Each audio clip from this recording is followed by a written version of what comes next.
A very good morning, good evening, and good afternoon, ladies, gentlemen, boys, girls, whatever place it is you're tuned onto the Life Signatures Radio. Another day for us to share this episode with the world.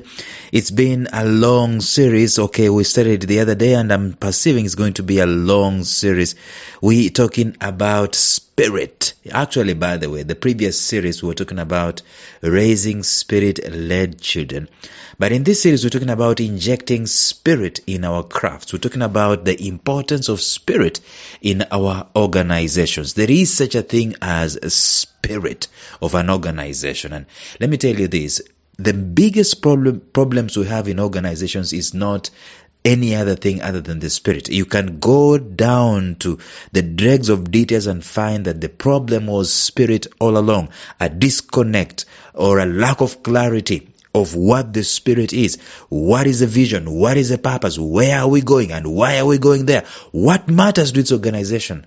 Those are the elements related to the spirit. It's a podcast that is daily, talking about purpose, talking about productivity, talking about resilience every working day. So today, let us go and finish up what we started talking about.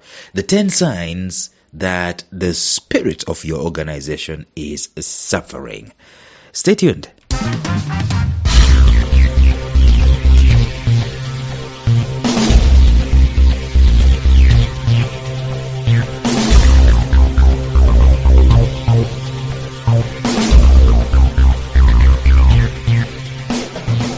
Welcome to the Life Signatures podcast with Lawrence Namale. Lawrence is a life coach, author, and keynote speaker who loves to tackle different topics on purpose, productivity, and resilience. His mission in life is to awaken all your boundless possibilities available in you. Life Signatures podcast is dedicated to bring to reality every single person who knows that deep down in their gut, there's got to be more to life than this. And now, here is your host, Lawrence Namale.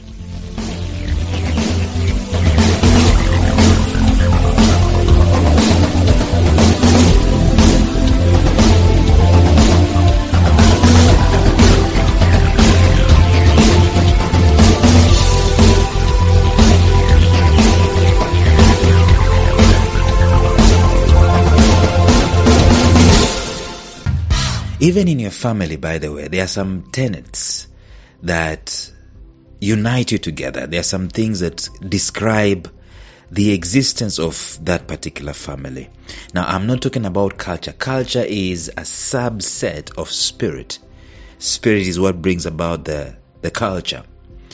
If you go to any organization or any country, any union, everywhere where people are gathered together, the thing that makes that union or that organization to advance and to be healthy and to continue being robust and strong and even to be resilient, by the way, it is spirit. When you talk about resilience, we say that if there is the loss of spirit, you've heard those stories of people who have considered themselves, maybe they are sick and so on, and you've heard people saying that they just gave up. They should have fought. They just gave up. There's a story of a Kenyan very popular pastor who passed away, and the first lady or the widow was giving us the testimony, and she was saying that they were praying, they were fasting, they were commanding, they were decreeing, they were declaring, but he told them to stop praying because he's done. He was going. You get, the spirit of staying wasn't there anymore. So that's what I'm talking about in these episodes.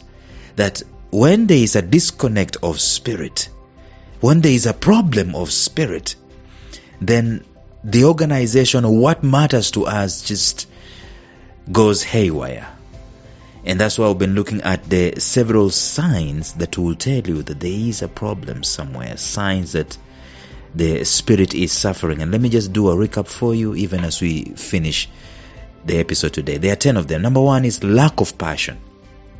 Even though I do not want to continue or to go back and start talking about it again, I already covered this in some episodes back, so you can basically go back and check it out. But passion is a subset. Passion, where there is spirit, there is going to be passion. And listen to this, where there is no spirit, there is not going to be any passion. And unfortunately, this works negatively and also positively. But spirit denotes passion. So if you look in your organization, and even if you look at yourself, and you find that there is no passion, every single morning I wake up, there ain't no passion. You go to work and the people that are working for you, they are not passionate anymore. There is a spirit problem. There's a disconnect. So number one, passion. Lack of passion or low passion. Number two, lack of creativity. Again, spirit is about creativity. Spirit is not faithful to the past. In fact, spirit is not even faithful to the present. Spirit is much more faithful to the future, and that is about creativity. It's about innovation. It's about newness. It's about inventions. It's about coming up with new things that are novel, things that we didn't even envisage before. That is the work of the Spirit. So when you come to the place where nobody is creating, nobody is recommending, nobody is excited about new things, people are just steeped into the same old, there is a disconnect. There's a sign that there is a disconnect of a spirit of that particular organization. Number three, lack of enthusiasm. Again, spirit is about excitement and enthusiasm and life. Spirit is about life. When you walk into your organization and there is no life, what does it denote? It denotes that spirit is being disconnected. It's a sign that there might be a disconnect in the spirit. Number four, high turnover. People just leave. They just come and they go. They come and they go. They come and they go. It indicates that there is a problem somewhere. And I need to investigate to get to the bottom of it. Why are people leaving?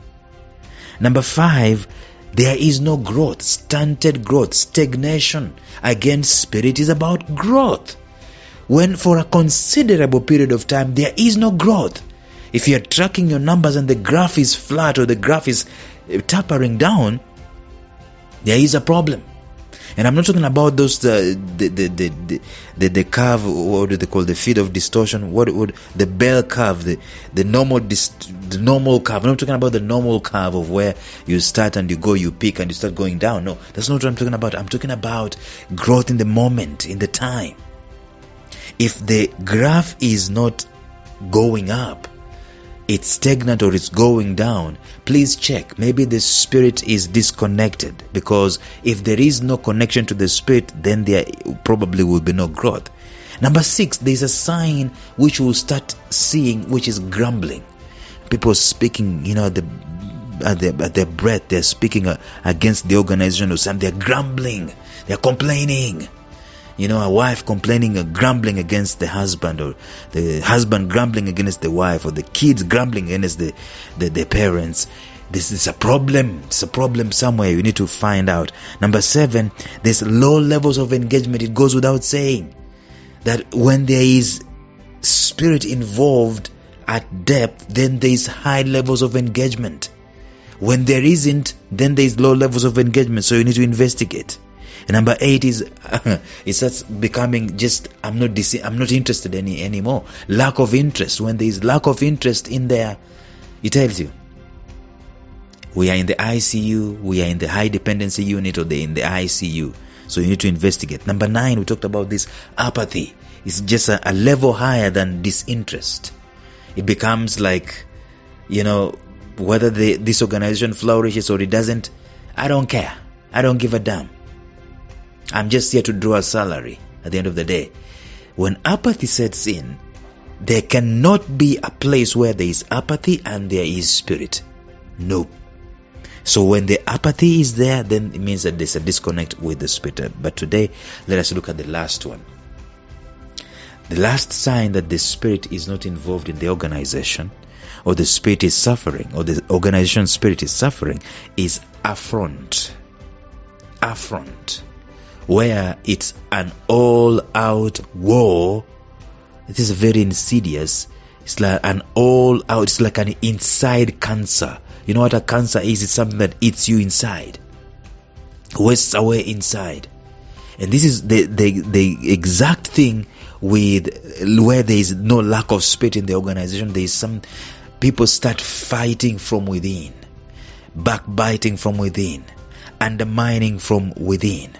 Wishing that it will not succeed from within. just appearing to draw a salary but not working from within. Employees will openly be fighting the organization at any opportunity when there is an affront. And by the time he gets there, what have you been doing for it to get there?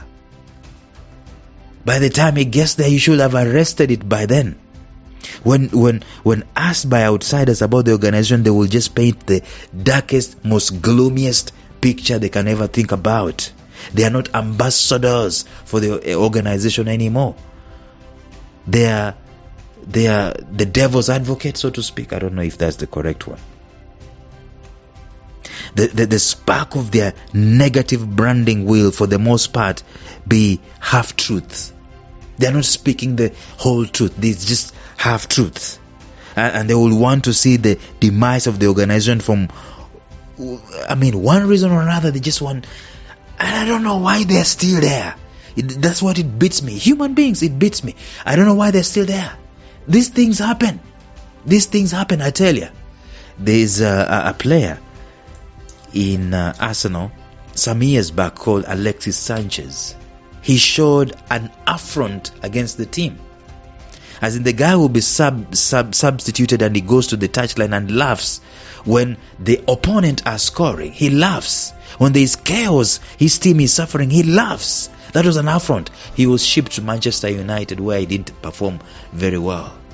The only thing he did perform very well was when he was playing a piano that was introducing him at Manchester United. But they signed him to play in the football pitch, not piano. But you get my point. Affront is like that. You are in the organization, but you hate it. So it's a crazy one.